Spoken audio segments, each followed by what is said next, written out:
हम बनाने वाले हैं बहुत ही झटपट और बहुत ही आसान रेसिपी से फिश ग्रेवी। 1 kg हमने ले ली है फिश। ग्रेवी बनाने के लिए हम ऐड करेंगे 1 बड़ा प्याज, 1 पोथी लहसुन, 3 से 4 इंच अदरक, 3 अदद हरी मिर्च, 2 अदद टमाटर। इन तमाम अज्जा को ग्राइंड कर लेंगे। स्पाइसेस में हमने ऐड किया है 2 से 3 चुटकी अजवाइन, 1.5 बड़ा चम्मच कुटी हुई लाल मिर्च, आधा बड़ा चम्मच नमक और आधा चम्मच हल्दी। 1 बड़ा चम्मच ही ऐड करेंगे पिसा हुआ साबुत धनिया। किसी भी देगची में 3 से 4 बड़े चम्मच, जो कि चम्मच आप वीडियो में देख रहे हैं, या हस्बे जरूरत ऑयल ऐड करेंगे। ग्राइंड किया हुआ तमाम मसाला ऐड करेंगे और मसाले को पकने देंगे। ग्राइंड करते हुए हमने थोड़ा सा पानी ऐड किया था, तो मसाले में पानी भी है। पानी को बहुत अच्छे से खुश्क कर लेंगे। मसाले का पानी खुश्क हो रहा होगा, उसी दौरान तमाम तर स्पाइसेस ऐड कर देंगे।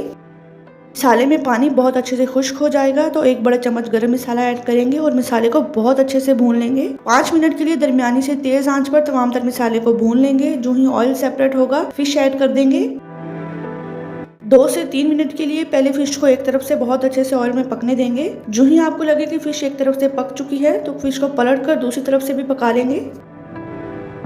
याद रहे कि फिश को फ्राई करते हुए हमने कोई भी पानी ऐड नहीं किया। फिश को हमने ऑयल में ही फ्राई किया है और आप देख सकते हैं फिश का कलर व्हाइट होना शुरू हो गया है। फिश बहुत अच्छे से भुन चुकी है। अब आप जितना चाहें पानी ऐड कर सकते हैं। मैंने यहाँ पर फिश में 2 गिलास पानी ऐड किया है। 2 गिलास पानी ऐड करने के बाद फिश को ढककर 10 से 15 मिनट के लिए बहुत अच्छे से दरमियानी आंच पर पका लेंगे, ताकि अगर फिश थोड़ी सी भी अंदर से कच्ची है तो बहुत अच्छे से पक जाए।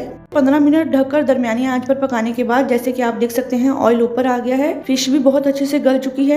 बारीक कटे हुए हरे धनिया से गार्निश करेंगे। मजेदार और बहुत ही आसान सी फिश ग्रेवी बनकर है बिल्कुल तैयार। अपना बहुत सारा ख्याल रखिएगा, दुआओं में याद रखिएगा। अल्लाह हाफिज, फी अमानिल्लाह, रब राखा।